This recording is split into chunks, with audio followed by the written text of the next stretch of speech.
जी।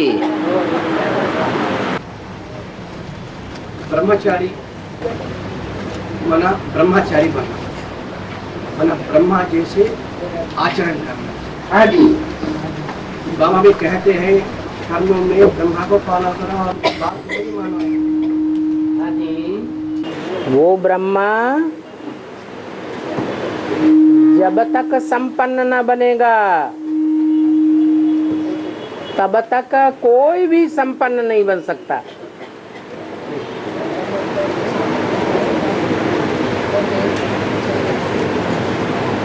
बाप कौन से बच्चे के लिए पढ़ाई खास पढ़ा रहे हैं?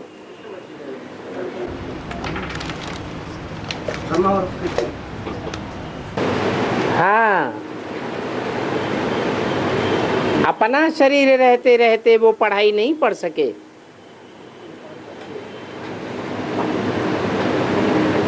इसलिए उनके मंदिर, उनकी मूर्तियां, उनकी याद नहीं करते हैं।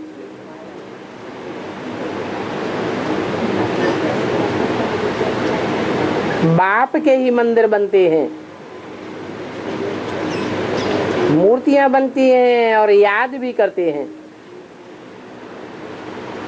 और बाप में बाप की मन बुद्धि में वो चंद्रमा बच्चा समाया हुआ है।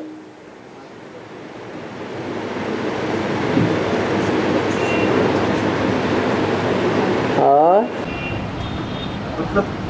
कर्मों में किसको फॉलो करना है? कर्मों में ब्रह्मा को फॉलो करना है। है नहीं, वो तो शरीर छोड़ दिया है और तो पूजन भी नहीं है और गायन भी नहीं, मंदिर भी नहीं। हुआ तो है,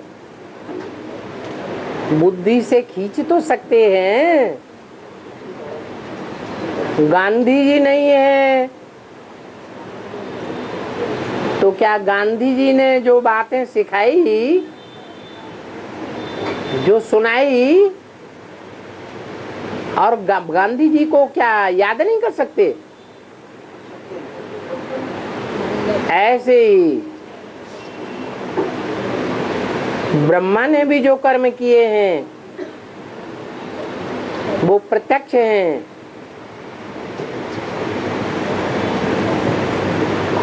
जो सहन शक्ति का नमूना ब्रह्मा ने पेश किया वो सबके सामने मौजूद है। कोई इनकार नहीं कर सकता।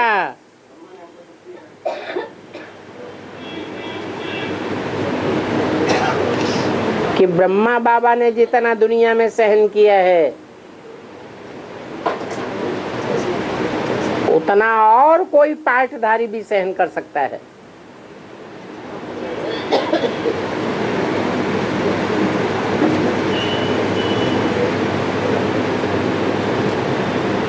और लेकिन उसमें तो सहनशीलता का पाठ है, वो नहीं शुरू हो जाएगा तो वो क्या भुला देंगे?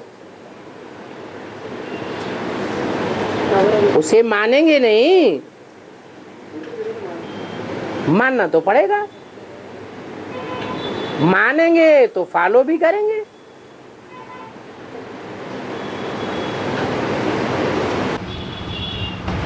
बाबा, पुरुषार्थ में सफलता का आधार क्या है? पुरुषार्थ में सफलता का आधार क्या है? काय का आधार? पुरुषार्थ में सफलता का आधार क्या है पूछा जाएगा। पुरुषार्थ में किसका आधार? सफलता का आधार, पुरुषार्थ में सफलता पाने के लिए आत्मिक स्थिति। पुरुष माने आत्मा, अर्थ माने लिए। आत्मा के लिए करना है तो पहले आत्मिक स्थिति में ही धारणा करनी पड़े। आत्मिक स्थिति में जितना टिकेंगे, देह भान से दूर होते जाएंगे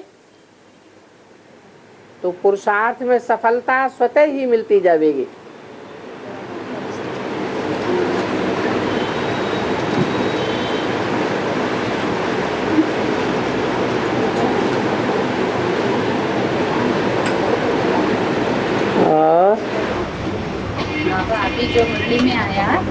माने क्या है?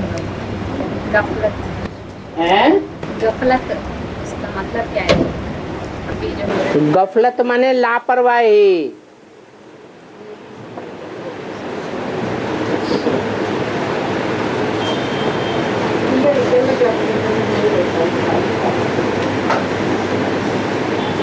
हाँ जी। बाबा, जीवात्मा, परमात्मा और अनुजीवात्मा, इसका अर्थ क्या है? जीवात्मा, परमात्मा और अनुजीवात्मा। परमात्मा,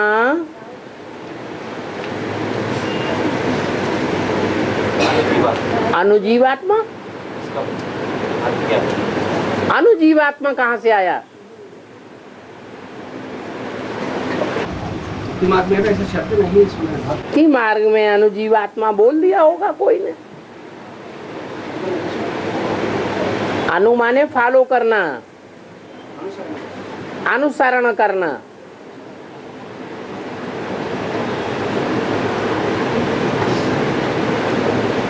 सभी आत्माएं एक दूसरे का अनुसरण करती है।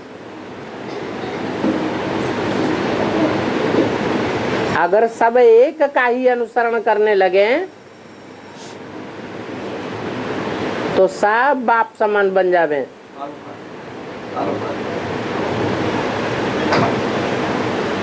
और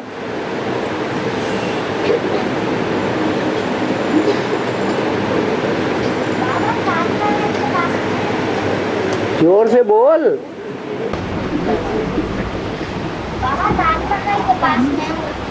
साधना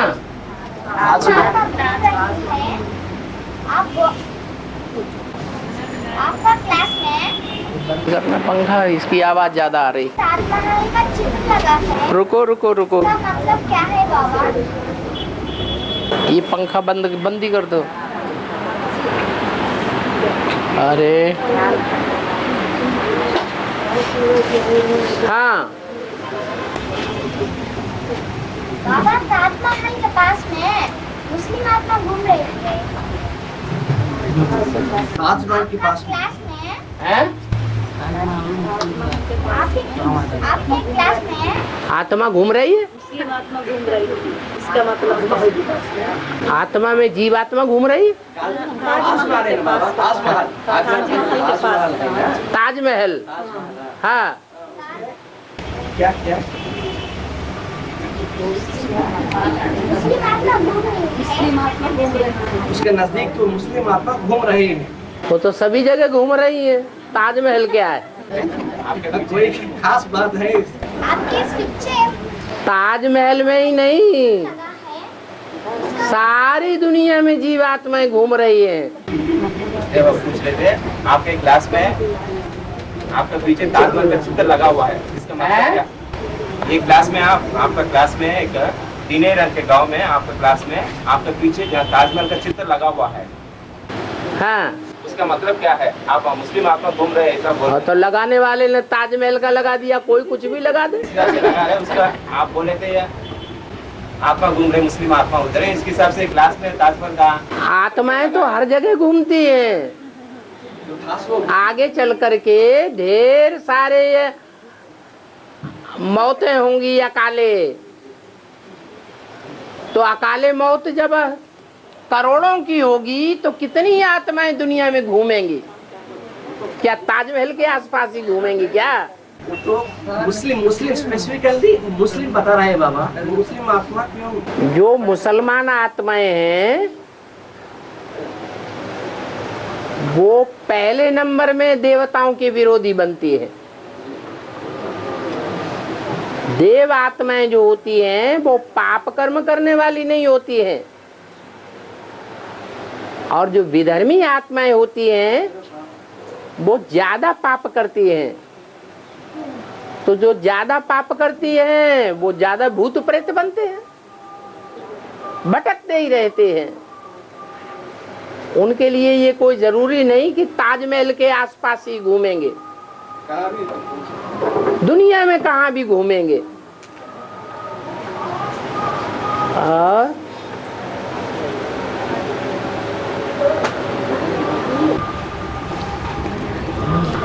बाबा हाँ जी।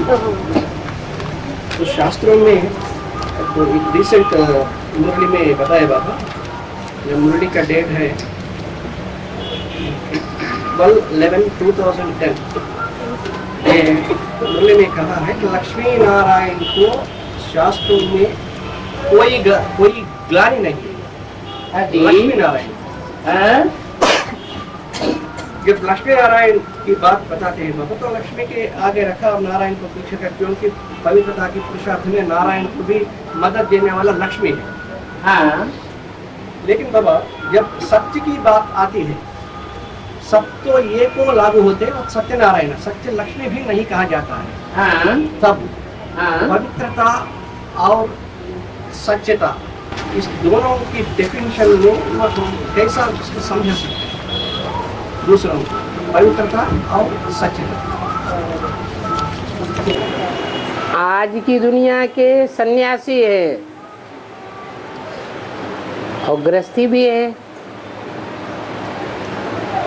और ब्राह्मणों की दुनिया के भी गृहस्थी है और सन्यासी भी है।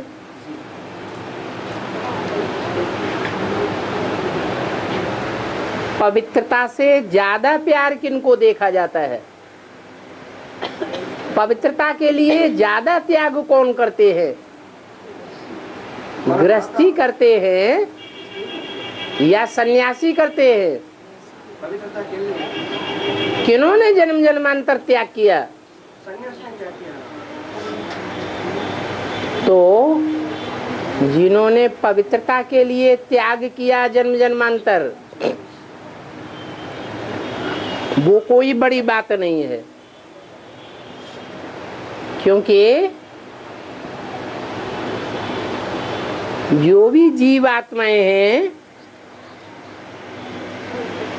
वो सुख भोगने से ही अपवित्र बनती है।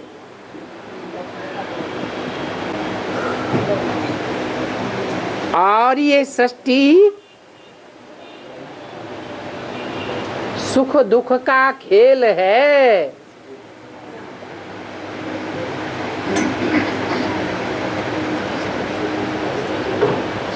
पवित्र रहना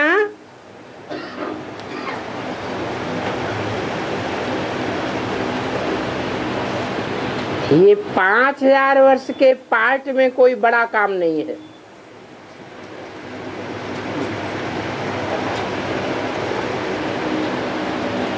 क्योंकि जो भी आत्माएं हैं जन्म मरण के चक्र में आने वाली, वो सब नंबरवार भोगी हैं। इंद्रियों के भोग किए बगैर कोई रह नहीं सकते हैं। सन्यासी भी नहीं रह सकते।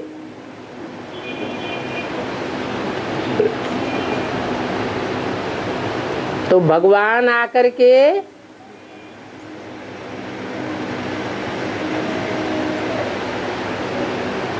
पवित्रता को प्रायोरिटी नहीं देते हैं, क्योंकि इस दुनिया में अपवित्र तो सब है। सन्यासी भी अपवित्र हैं। भगवान ये नहीं देखते कौन पवित्र है कौन अपवित्र है। भगवान तो सच्चाई देखते हैं। जो सच्चाई सन्यासियों में नहीं होती है, वो सच्चाई गृहस्थियों में होती है।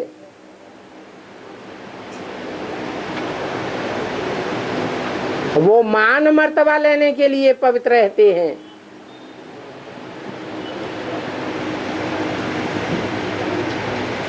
गृहस्थी मान मर्तबा के लिए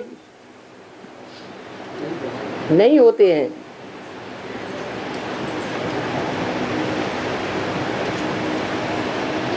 तो भगवान प्रायोरिटी नहीं देता है। ये अपवित्र है, ये पवित्र है, इसको उठाना है, इसको नहीं उठाना है। देखा जाए तो प्रैक्टिकल में तो यही साबित होता है कि भगवान पतित से पतित तन को आकर के पहले उठाता है।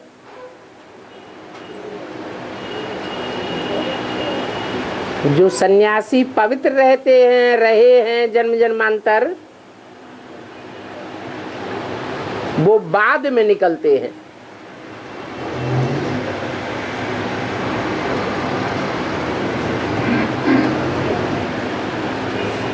यही कारण है कि भगवान को पहचानने वाली पवित्र आत्माएं नहीं होती हैं।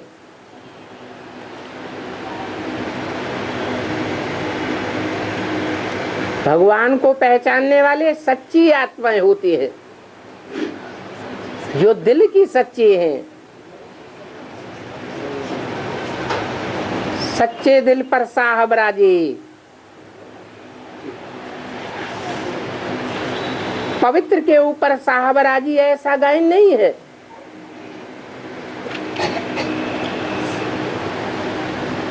जिन्होंने जन्म जन्मांतर पवित्रता के लिए त्याग किया, उनका नंबर तो पीछे रह जाता है।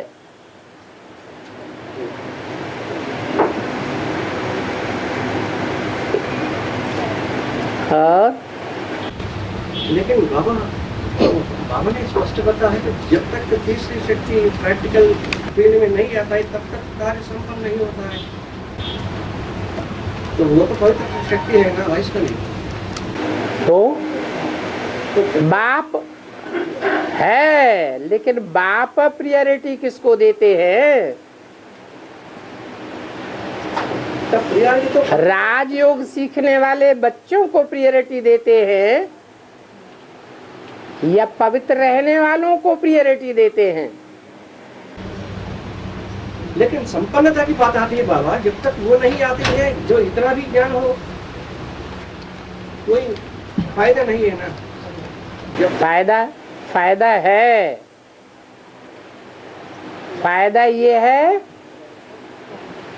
बाप की चाहना का। बाप किसको जास्ती पसंद करते हैं? बाप को पहचानने वालों को जास्ती पसंद करते हैं या पवित्र रहने वालों को जास्ती पसंद करते हैं? पहचानेगा ही नहीं तो पुरुषार्थ कहां से करेगा?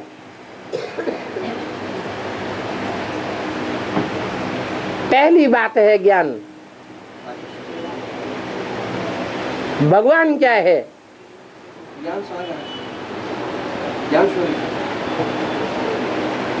ज्ञान ही तो भगवान है। भगवान आता है तो क्या देता है? ज्ञान ही तो देता है। तो ज्ञान को जो महत्व नहीं देते, जैसे कि सच्चाई को महत्व नहीं देते हैं, और गायन तो यही है, सत्यम शिवम। सत्य ही भगवान है। God is truth. सत्य नहीं है तो भगवान नहीं है।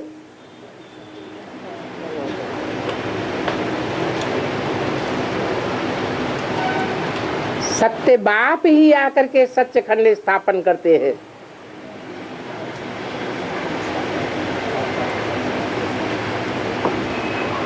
सारी मनुष्य सृष्टि झूठी है। मनुष्य सृष्टि में ग्रेट कहे जाने वाले ग्रेट फादर्स भी झूठे हैं। वो झूठ खंड ही बनाते हैं।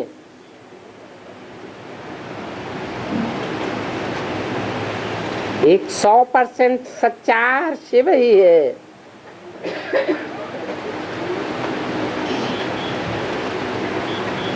और जो 100% सच्चा पार्ट बजाता है 84 जन्मों में हीरो पाटधारी है, उसी के द्वारा सच्चखंड की स्थापना कराते हैं।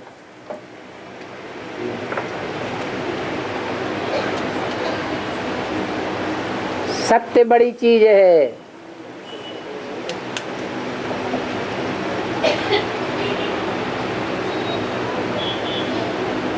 इवर प्योर तो सिवाय शिव के कोई बने ही नहीं सकता।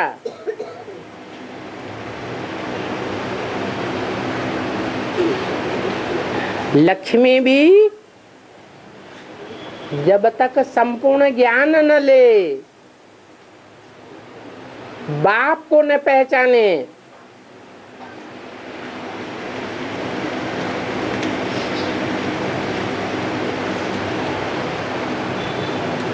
तो इंद्रियों के संग के रंग में पतित ही बनती रहती है।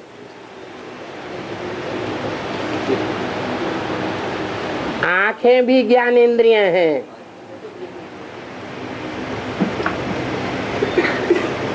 उन्हें ये ज्ञान नहीं है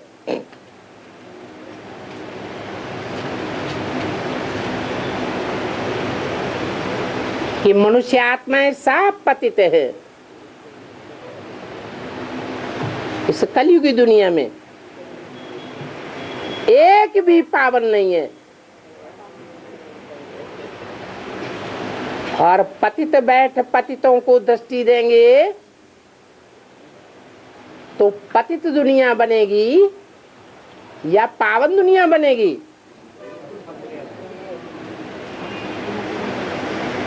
एक ही सत्य है और एक की दृष्टि से ही ये सारी सृष्टि सुधरती है।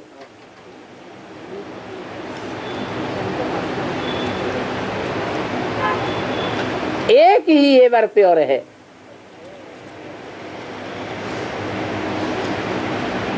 हाँ,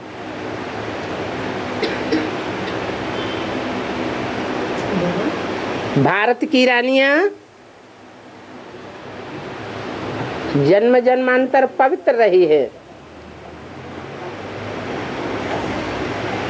इसलिए पवित्रता को धारण करने में उनको ज्यादा कठिनाई नहीं होती है। लास्ट में एडवांस ज्ञान में आवेंगी और फास्ट चली जावेगी। ये ड्रामा बना हुआ है।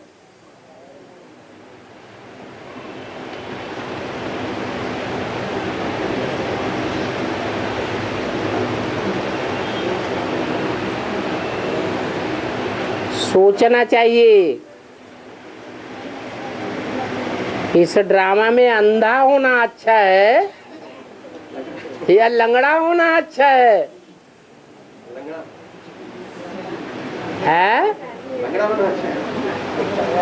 आंखें 1000 नियामत कही जाती है।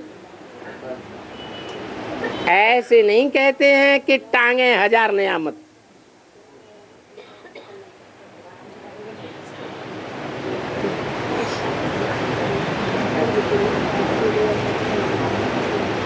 हाँ,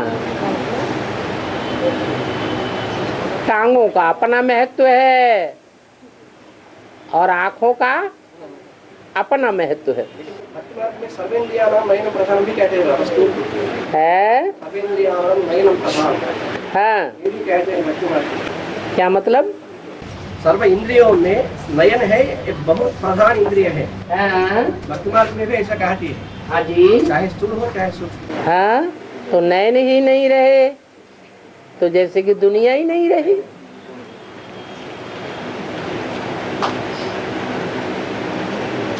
और देवियों को पूजा करते तो बड़े से बड़े है, देवियों को पूजा करते तो बड़े से बड़े असुर बनते हैं। बड़े से बड़े असुर बनते हैं। हाँ, सीता पार्वती को भी जड़त्व बुद्धि है क्या? फिर इस कलयुग में देवियों को पूजा का महत्व है। हाँ,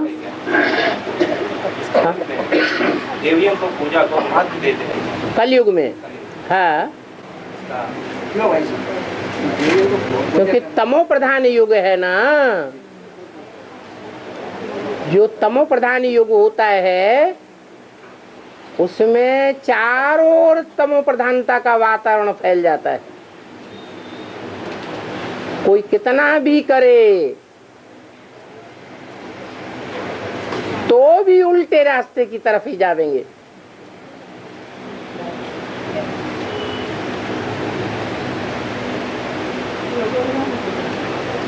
स्त्री चोला कलयुग के अंत में अगर भगवान ना आवे तो अबला हो जाता है या प्रबल रहता है? अबला बन जाता है। पुरुषों के लिए नहीं कहेंगे कि वो अबला बन जाते हैं।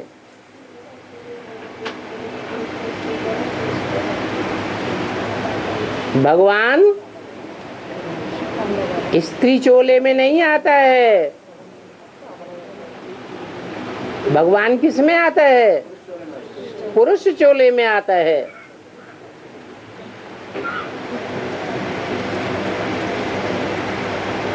स्त्री चोला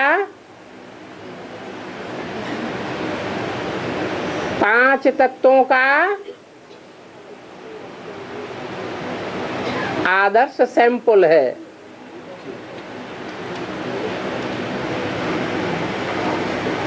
ज्यादा आकर्षण होता है।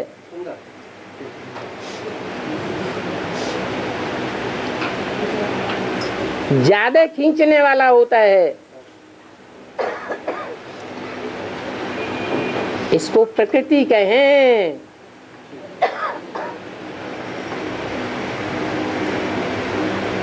ये रचयिता की कुदरत है।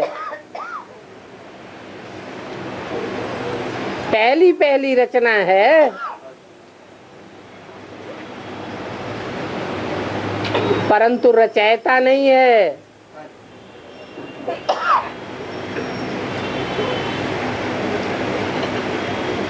रचना ऊंचा है या रचयिता ज्यादा ऊंचा है?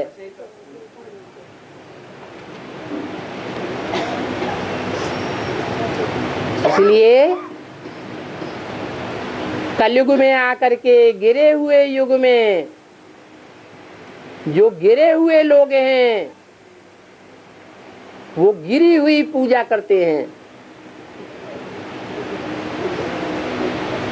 द्वापर के आदि में श्रेष्ठ आत्माएं श्रेष्ठतम की पूजा करती हैं। बेविचारी और अव्यभिचारी बनने की बात है।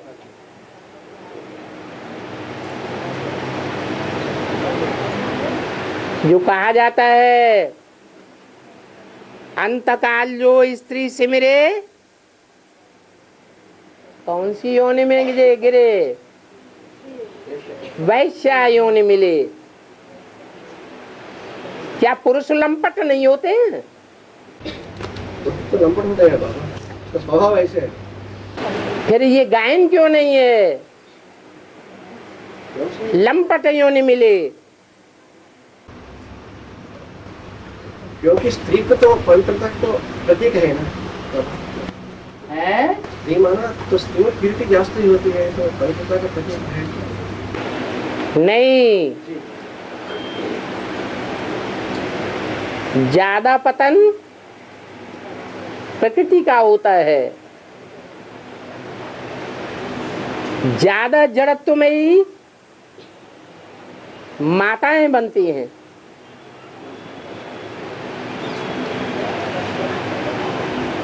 और इसका कारण भी क्या है?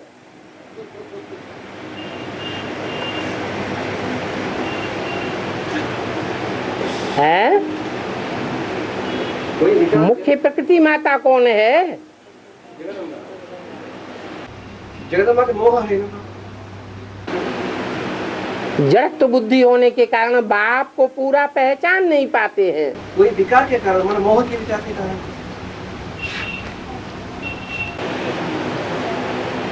देह अभिमान है मुख्य।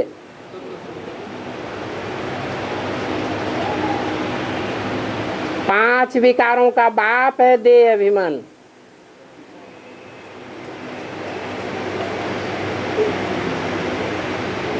कन्याओं माताओं में देह का होना ज्यादा होता है।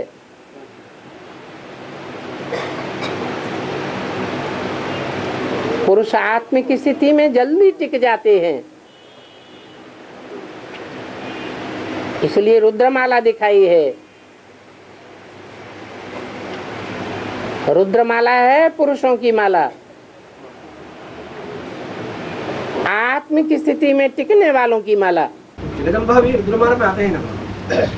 बल जगदम्बा रुद्रमाला में है। फिर आत्मिक स्थिति में अगर टिके तो भगवान को पहचाने ना। पहचान करके क्यों भूल जाए? देह अभिमान के कारण तो दुनिया की गिरफ्त में आ जाते हैं। और 27 नक्षत्र है ना, रोहिणी नक्षत्र में गर्मी है, मतलब क्या है?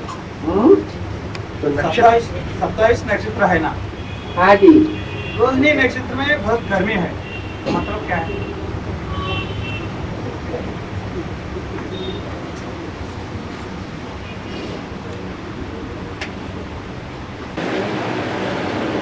सत्ताईस नक्षत्रों की बात ये शास्त्रों की बात है या बाबा की बताई हुई बात है? हैं?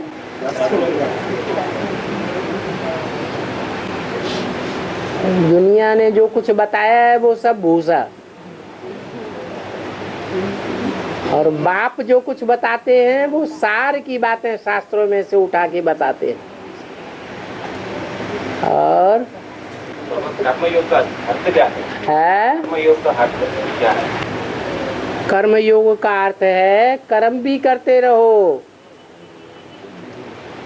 कर्मेंद्रियों से कर्म जरूर करना है। ऐसे हो नहीं सकता कि कोई कर्म छोड़ दे, कर्मेंद्रियों से कर्म करे ही नहीं। आंखें हैं तो देखेगा जरूर, कान है तो सुनेगा जरूर,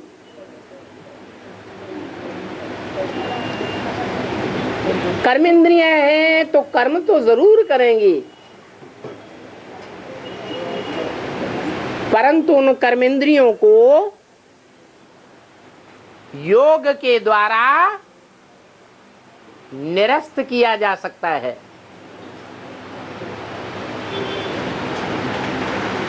यमन किया जा सकता है। कर्मेंद्रियों का कर्म अकर्म बनाया जा सकता है।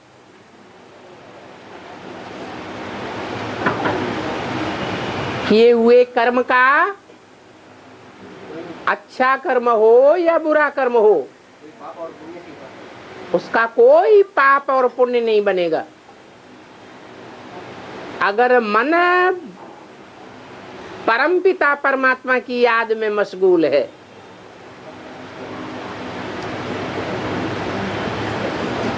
मन लगाव पूर्वक कर्मेंद्रियों के भोग भोगता है, तब पाप और पुण्य बनते हैं।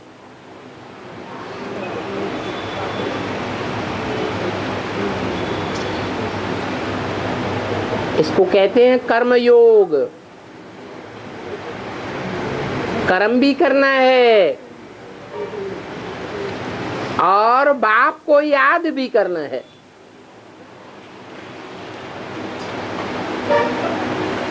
ये गृहस्थियों को सिखाया गया है। ये कर्मयोग गृहस्थियों के लिए है। सन्यासी तो जल्दी मानेंगे भी नहीं, वो तो जन्म जन्मांतर सन्यास योगी रहे हैं। कर्म को त्याग दिया है। अब कोई धंधा नहीं करेंगे, खाना भी नहीं पकावेंगे।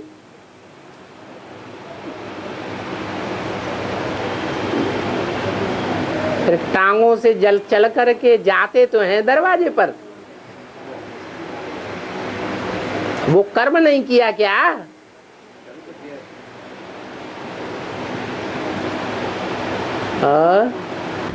इसमें दो शब्द है बाबा, तो प्रभु काड़े बिरयानी है संतुलित है। हाँ जी।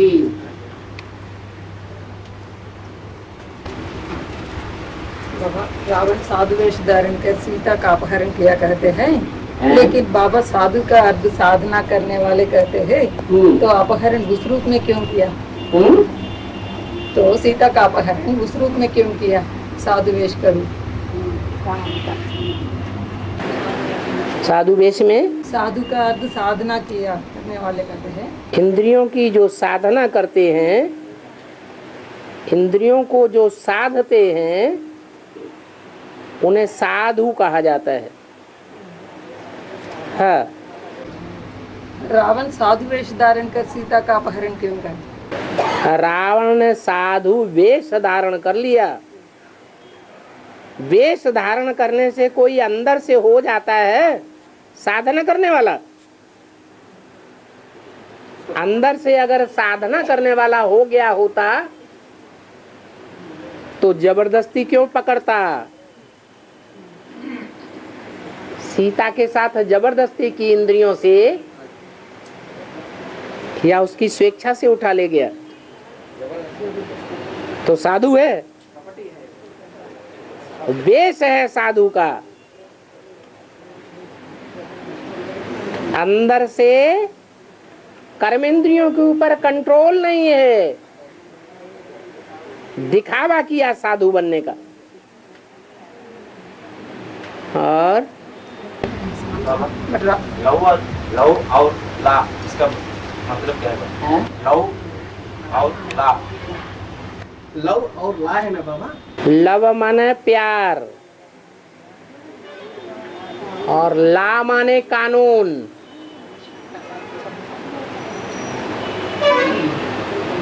तीन मूर्तियां हैं।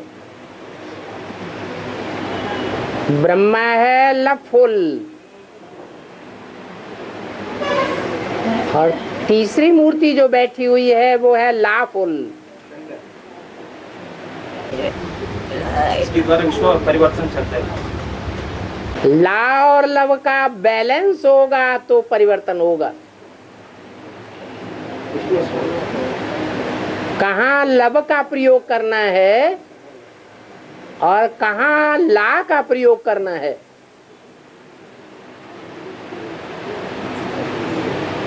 ला कानून चोर डकैतों के लिए होता है या जो अच्छा पार्ट बजाते हैं उनके लिए होता है।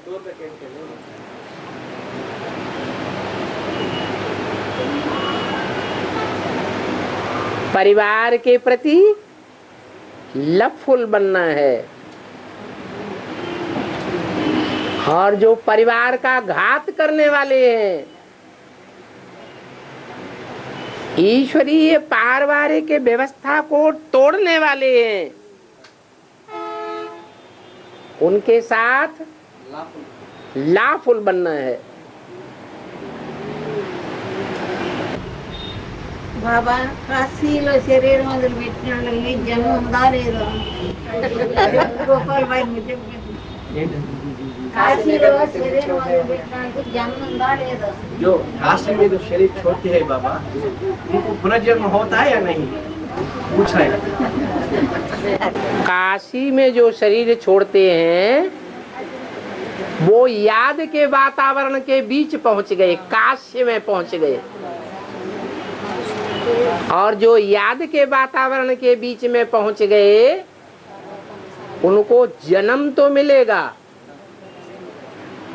बाकी स्वर्ग में जन्म मिलेगा, नरक की दुनिया में वापस नहीं आवेंगे। ये तो बेहद का है। ये तो बेहद की बात है। हाँ, बेहद की ही बात है, हद की नहीं, ना हद की, काशी की बात है। हद के बारे में पूछ रहे हैं, वो हद के बारे में पूछ रहे हैं। बाबा का ज्ञान बेहद के बच्चों के लिए है या हद के बच्चों के लिए है? बेहद के बच्चे हैं आत्माएं,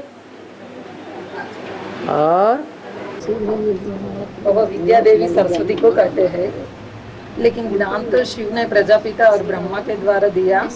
सरस्वती को विद्या देवी क्यों कहते हैं? क्योंकि पवित्रता के बगैर ज्ञान की धारणा नहीं हो सकती है। जो पवित्र रहेंगे उनको ही ज्ञान की धारणा होगी। पुरुष तो सब दुर्योधन दुशासन है, तो दुर्योधन दुशासन कहें हम ज्ञानी हैं, ये शोभता है? इसलिए बाबा ने मना कर दिया पुरुषों को, कम से कम कन्याओं माताओं को ज्ञान नहीं सुनाना है। कन्या माताएं धारणा की देवी होती हैं।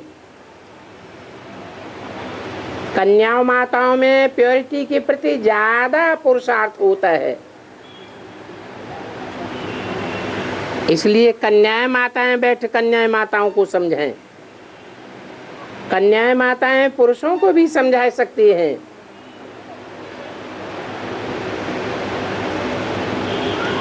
ये नियम बनाया हुआ है। ज्ञान का दान कन्याओं माताओं के द्वारा होना चाहिए। और पूजा और पुजारी कहाँ, कौन से युग में रहे? भक्ति मार्ग में होते हैं। पूजी भी बनते हैं, पुजारी भी बनते हैं, बन के बैठ जाते हैं पूज्य। होते थोड़े ही हैं कोई पूज्य। जिन मूर्तियों को पूजते हैं वो तो पूज्य होने की बात ही नहीं। जड़ मूर्तियां कैसे पूज्य होंगी? पूज्य चैतन्य होता है या जड़ होता है? जड़ पूज्य होता है। जो जड़त्वमयी बुद्धि वाला है वो असली पवित्रता को धारण नहीं कर सकता। जो चैतन्य बुद्धि है वो ही पवित्रता को धारण कर सकता है।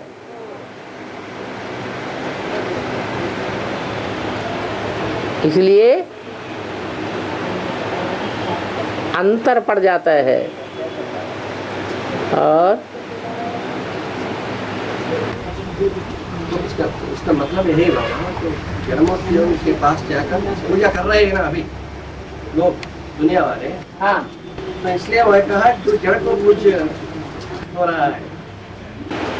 जड़ तो पवित्र थोड़ा ही होता है। और नहीं होता है, लेकिन वो तो पूज्य कर रहा है ना दुनिया। अंधश्रद्धा में कुछ भी करें। हाँ,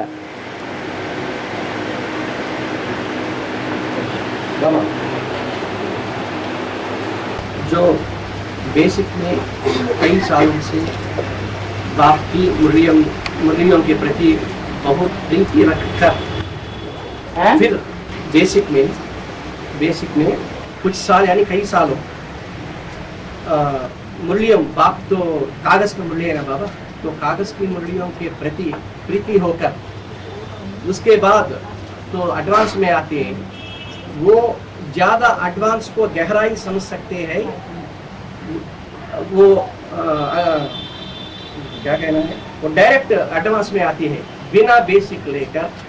वो ज्यादा एडवांस में सीखा जा सकता है। दोनों में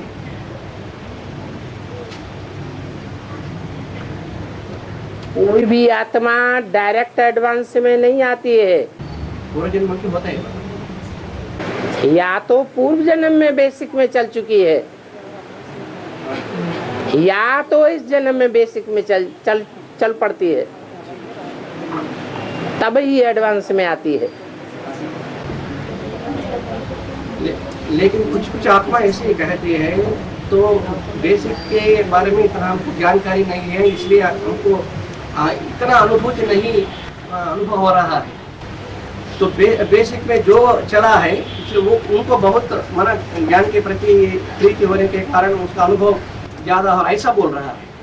इसका कारण क्या है? क्या? मतलब तो डायरेक्ट आने वाला जो है ना बाबा, हाँ वो कहती है हमको बेसिक नॉलेज ना होने के कारण हाँ। इतना अनुभव नहीं हो रहा है, तो एडवांस में। अरे बेसिक नॉलेज में क्या सच्चाई नहीं है? सच्चाई है बाबा। वो बोल रहा है बेसिक नॉलेज ना होने के कारण इस जन्म में। तो कौन मना करता है कि आप मुरलियों का अध्ययन न करें, ब्रह्म वाक्यों का अध्ययन न करें? अखबार पढ़ सकते हैं, शास्त्र पढ़ सकते हैं, क्या ब्रह्म वाक्य नहीं पढ़ सकते?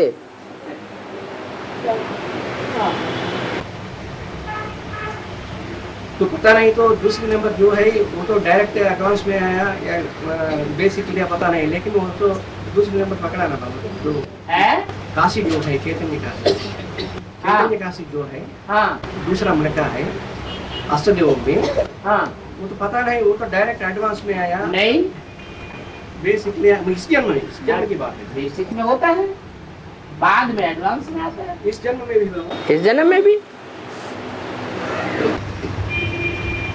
ऐसा अष्टदेव जो बनते हैं वो जरूर इस जन्म में बेसिक लेना है ना, ऐसा नियम कोई है? अष्टदेव जो अष्टदेव है, हाँ। जो अष्टदेव बनने वाला जरूर इसी जन्म में ही बेसिक लेना, ऐसा नियम कोई है क्या? ऐसा कोई नियम नहीं है। और बाप से भी बड़ा पद बच्चों का कैसे है मामा?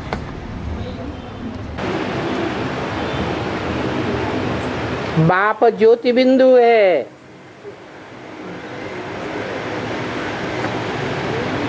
जो ज्योति बिंदु बाप है उसको अपना शरीर नहीं है।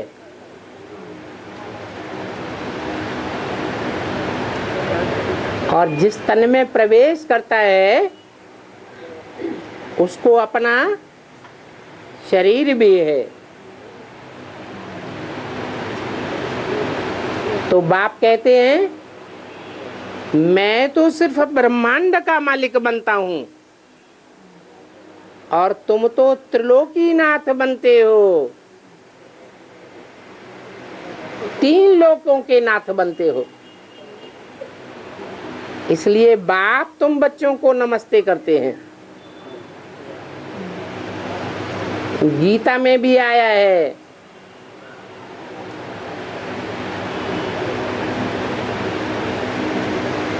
दो प्रकार की आत्माओं के रूप हैं, एक क्षर और एक अक्षर। क्षर माना क्षरित होने वाली, नष्ट होने वाली, शक्ति क्षीण होने वाली क्षर, और अक्षर जिसकी शक्ति कभी क्षीण नहीं होती। 2 अक्षर है शिव और अक्षर है 500-700 करोड़ मनुष्य आत्माएं। उनमें भी इन दोनों प्रकार में से भी एक तीसरा प्रकार है जो क्षर और अक्षर तीनों से ही श्रेष्ठ है, दोनों से श्रेष्ठ है। ये वो आत्मा है जो हीरो पार्टधारी है। क्षर है, क्षर तो होती तो है, परंतु उसका संपूर्ण विनाश नहीं होता है। 5000 वर्ष में लोप नहीं होती है। जैसे शिव ज्योति बिंदु सदा काल है, इस षष्ठ रूपी रंगमंच पर सदा काल नहीं है, और 500-700 करोड़ आत्माएं इस षष्ठी रूपी रंगमंच पर सदाकाल नहीं होती है, लेकिन एक आत्मा है जो ऑलराउंड पार्टधारी है, सदाकाल इस षष्ठी पर मौजूद है। वो है मनुष्य सृष्टि का बीज, बाप, जिसका आधार परमपिता शिव को भी लेना पड़ता है। नई दुनिया रचने के लिए और पुरानी दुनिया का विनाश करने के लिए।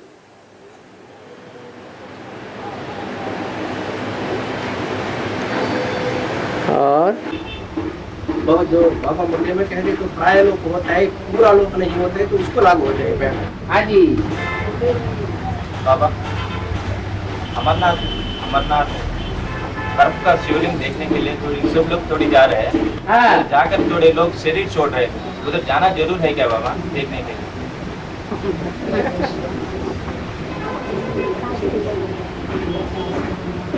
बेहद में लगाओ इसका अर्थ। बेहद में ऐसे बहुत हैं जो प्रैक्टिकल में अमरनाथ बाप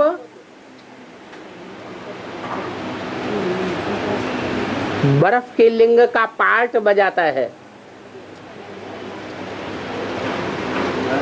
उसकी सर्च करने के लिए ढेर सारे निकल पड़ते हैं और सर्च करते करते ही मर जाते हैं, अनिश्चय बुद्धि बन जाते हैं।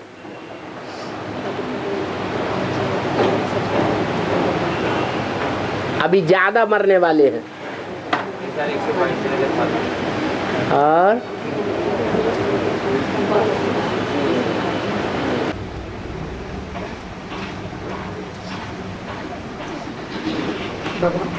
पुण्य स्त्री की हाथ में मिट्टी की चिड़िया, पुण्य स्त्री की हाथ में मिट्टी की चिड़िया शुभ मानने का कारण क्या है?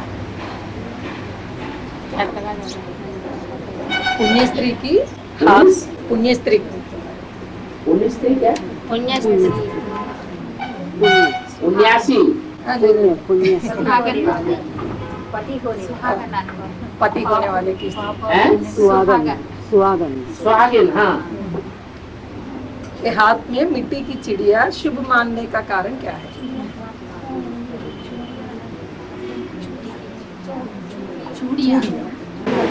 सुहागिन के हाथ में चूड़ियाँ। हाँ, शुभ मानने की क्या है? शुभ मानने का कारण क्या है? अगर कोई स्त्री पुरुष के कंट्रोल में न रहे, जैसे जेल में कैदी को हथकड़ी और बेड़ी डाली जाती है, क्यों डालते हैं? हथकड़ी बेड़ी क्यों डालते हैं? अगर न डालेंगे तो भाग जाएगा, बड़ा शातिर है। इसलिए भक्ति मार्ग में बताया कि स्त्रियों को पांव में पायल अथवा खड़ुआ मोटे मोटे डाल देते हैं और हाथ में चूड़ियां जरूर पहननी है। ये हाथ हथकड़ी और पायन बेड़ी की बात है। हाँ, किसी पुरुष के कंट्रोल में रहना जरूरी है। अगर कंट्रोल में नहीं रहेगी तो स्त्री नरक बना सकती है, दुनिया को वैश्यालय बना देगी। इसलिए चूड़ियां पहनना शुभ बात है, खराब बात नहीं है। और नाक में नथनियां भी डालते हैं, जैसे बैल होता है तो बैल की नाक में क्या डालते हैं? नाथ डाल देते हैं।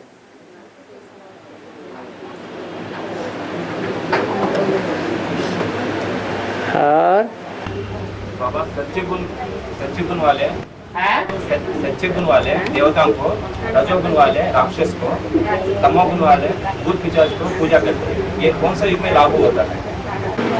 सतोगुण वाले देवताओं को, रजोगुण वाले राक्षस को, तमोगुण वाले।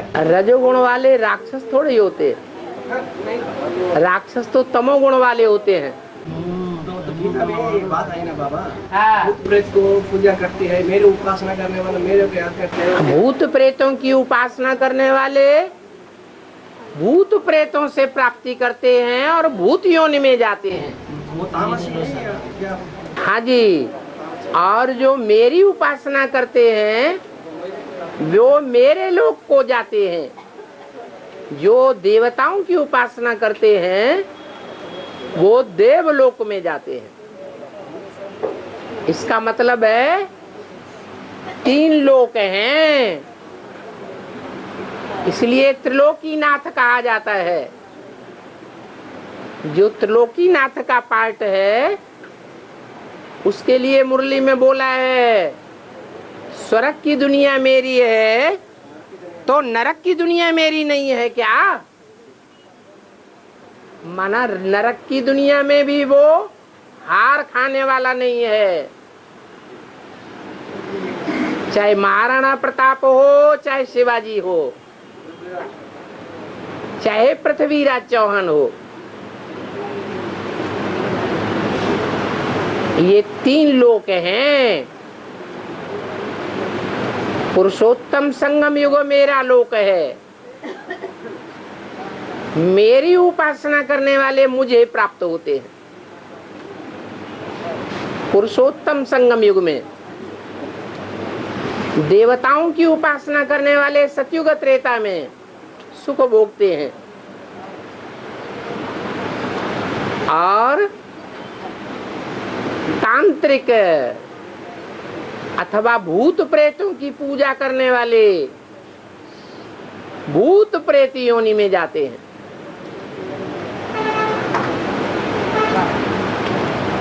ये बताया। और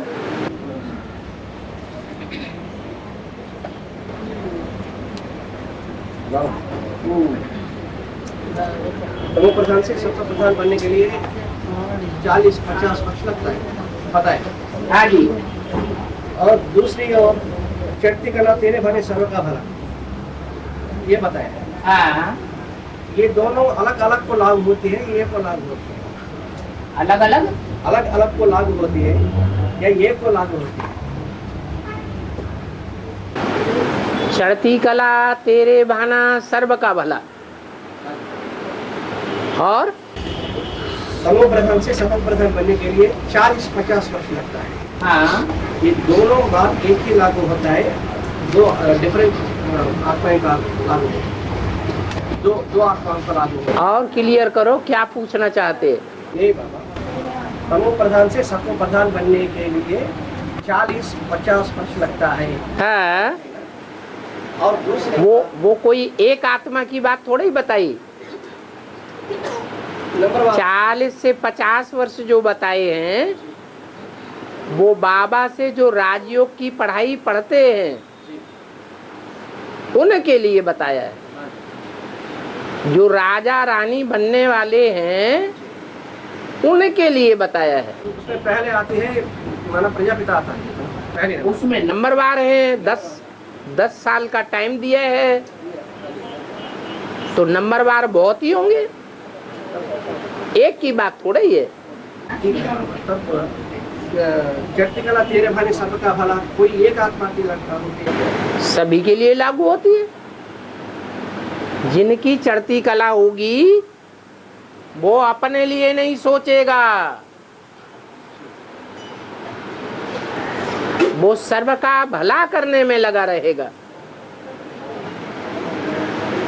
जिनकी चढ़ती कला नहीं है, उतरती कला है, वो स्वार्थ के लिए सोचेगा। रथ के लिए सोचना माना पुरुषार्थ ही नहीं है। पुरुष माने आत्मा के लिए नहीं कर रहा है, देह के लिए करने में लगा हुआ है। देह का कनेक्शन एक जन्म से है और आत्मा का कनेक्शन अनेक जन्मों से है। कोई निश्चित टाइम होता है ना बाबा, उसको कोई निश्चित टाइम होता है ना। क्या माना क्या क्या कह रहा है, व्यक्तिगत 13 भाने साल का है। हाँ, कोई निश्चित टाइम होता है ना उसके लिए। जब संपन्न पुरुषार्थी बनता है, आत्मिक स्टेज की परिपक्व स्टेज होती है,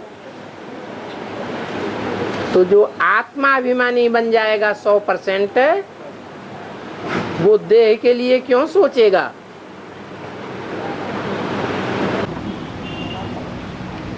मतलब 2018 के पहले कोई को ऐसी स्टेज आ सकता आने का संभव है तो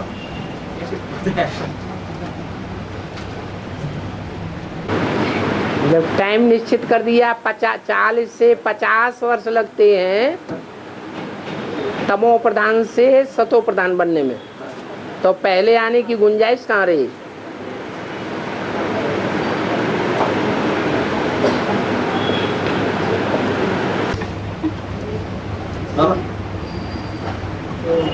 मूल्य में हम एक श्लोक पे उठाते हैं, तमेव मातास्त्य पिता तमेव बंधु सखा तमेव।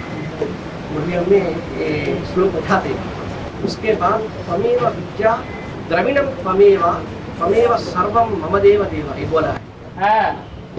ये तीसरी स्टैंजा में जो पाद है उसके तमेव विद्या द्रविणम तमेव, उसका मतलब द्रविण माने धन संपत्ति। द्रविणम धन संपत्ति, हाँ, हमारी धन सब कुछ, धन संपत्ति सभी कुछ आप हो। हाँ जी, हाँ जी। ओम शांति।